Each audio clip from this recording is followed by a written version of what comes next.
Hello students, welcome to TCCI computer coaching institute. आज के इस वीडियो में हम सीखने वाले हैं कि जस्ट एक सिंपल मैसेज सी प्रोग्रामिंग में डिस्प्ले करना है तो उसके लिए हमें कोड कैसे लिखना है।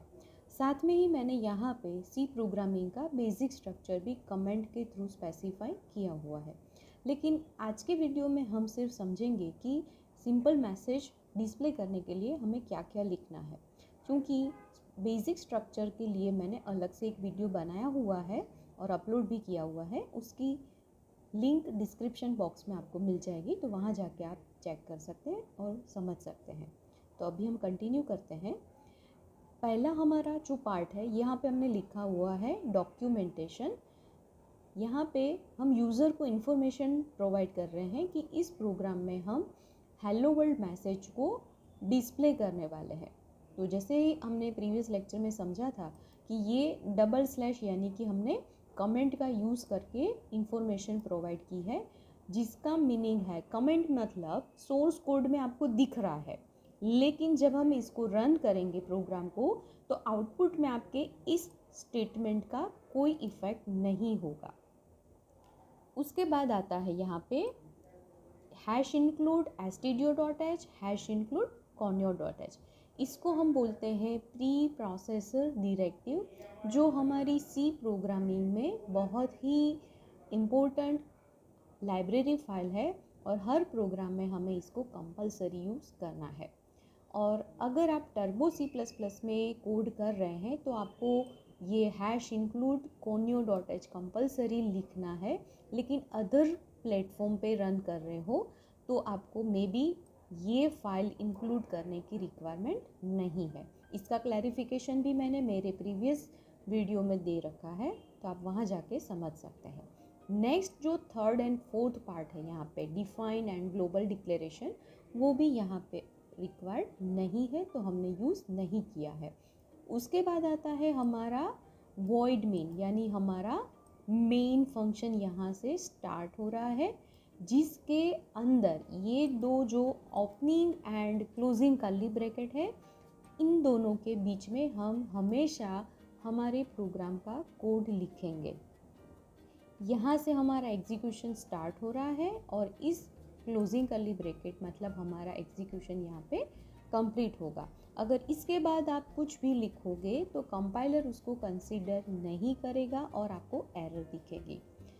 अभी जैसे मैंने पहले भी अपने प्रीवियस लेक्चर में समझाया हुआ है कि वॉइड मेन के अंदर हमारा प्रोग्राम, हमारा कोड दो पार्ट में डिवाइड हो जाता है। अबव दी क्लियर स्क्रीन यानी ये वाला पार्ट, जिसे हम बोलते हैं डिक्लेरेशन पार्ट। आप अपने प्रोग्राम में अगर कोई भी प्रोसेस करने वाले हो तो जो डेटा रिक्वायर्ड है उसका यहाँ पे आपको डिक्लेरेशन करना होता है, और क्लियर स्क्रीन के बाद हम स्कैनएफ के थ्रू उसको इनपुट करते हैं। लेकिन जैसे हमने देखा हमारे इस प्रोग्राम में हमें जस्ट एक मैसेज डिस्प्ले करना है, so no need to declare और इनपुट एनी डेटा। तो ये वाला जो पार्ट है डिक्लेरेशन पार्ट, यहाँ पे इस प्रोग्राम में एम्प्टी है। Next is clear screen, built in function है। ये क्या करेगा, आपकी आउटपुट स्क्रीन को क्लियर करेगा, जिससे क्या होगा, मेरे प्रीवियस प्रोग्राम का आउटपुट अगर है अवेलेबल आउटपुट स्क्रीन पे तो क्लियर स्क्रीन फंक्शन पहले मेरी आउटपुट स्क्रीन को क्लियर करेगा, जिससे अब मेरा प्रोग्राम जब रन हो रहा है तो मुझे सिर्फ मेरे इस करंट प्रोग्राम का आउटपुट ही वहाँ पे विजिबल होगा, जिससे आप समझ सकते हो मैशअप नहीं होगा। उसके बाद ये क्लियर स्क्रीन के नीचे का जो पार्ट है उसको हम बोलते हैं एग्जीक्यूशन पार्ट। यहाँ पे आपके प्रोसेस जो भी आपका ऑपरेशन है उसके रिलेटेड जो स्टेटमेंट्स है वो आपको यहाँ पे लिखना है below the clear screen function. यहाँ पे आप जो भी लिखोगे वो आपका एग्जीक्यूट होगा स्टेटमेंट और आउटपुट में उसकी इफेक्ट होगी। यहाँ पे हमें एक मैसेज डिस्प्ले करना है हेलो वर्ल्ड, तो उसके लिए डिस्प्ले करने के लिए फंक्शन है सी प्रोग्रामिंग में प्रिंटएफ, फिर ये दो राउंड ब्रैकेट जो फंक्शन के साथ ऑलवेज यूज़ होते हैं। उसके बाद इन्वर्टेड कोमा के बीच में आप जो भी लिखोगे वो एज इट इज़ आपको आउटपुट में दिखेगा। तो यहाँ पे जैसे मैंने लिखा है हेलो वर्ल्ड, और इसके बाद स्लैश n है, उसका यूज़ हम बाद में समझते हैं। तो यहाँ पे मेरी टेक्स्ट है हेलो वर्ल्ड, तो मेरा आउटपुट मुझे सिर्फ दिखाएगा हेलो वर्ल्ड। उसके बाद बस हमारी प्रोसेस यहाँ पे इस प्रोग्राम में इतनी ही थी कि मुझे हेलो वर्ल्ड डिस्प्ले करना है, तो मैंने प्रिंटफ फंक्शन का यूज़ करके लिख लिया। लास्ट में ऑलवेज गेट ch फंक्शन है गेट कैरेक्टर, ये क्या करेगा, आपकी आउटपुट स्क्रीन को विजिबल करेगा। तो ऑलवेज आपको वॉइड मेन के अंदर क्लियर स्क्रीन और ये गेट कैर फंक्शन लिखना ही है। यहाँ पे हमारा ये कर्ली ब्रैकेट यानी कि हमारा कोड कंप्लीट हो चुका है, एग्जीक्यूशन भी यहाँ पे कंप्लीट हो जाएगा। इसके बाद कुछ नहीं लिखना है, otherwise compiler will give you an error. यहाँ पे हमने जो लास्ट पार्ट होता है सब रूटीन यानी कि यूज़र डिफाइंड फंक्शन, वो यहाँ पे अभी हमें यूज़ नहीं करना है। तो हमने सोर्स कोड लिख लिया। अभी आपको क्या करना है, कंपाइल करना है प्रोग्राम। शॉर्टकट की है आपकी ऑल्टर F9। आप देख सकते हो कंपाइलर प्रोग्राम सिंटैक्स एरर है कि नहीं वो चेक कर रहा है। और जैसे हमने बात की थी कि हमारा कोड मशीन कोड में ट्रांसफ़र होता है जिससे कि कंप्यूटर उसको समझ सके, हमारे दिए हुए कमांड को समझ के हमें आउटपुट विजिबल करे। तो 0 एरर है, that means there is no any error. अभी हमें क्या करना है, प्रोग्राम रन करना है। शॉर्टकट की है कंट्रोल F9। अभी हमें आउटपुट विजिबल होगा। तो आप देख सकते हैं कि यहाँ पे हमने हेलो वर्ल्ड जो लिखा था प्रिंटफ के बीच में वही दिख रहा है हेलो वर्ल्ड। वापस हम अपने हमारे सोर्स कोड में आ जाते हैं। तो फिर से अभी ये समझते हैं कि ये स्लैश n का मीनिंग क्या है। स्लैश n मतलब न्यू लाइन।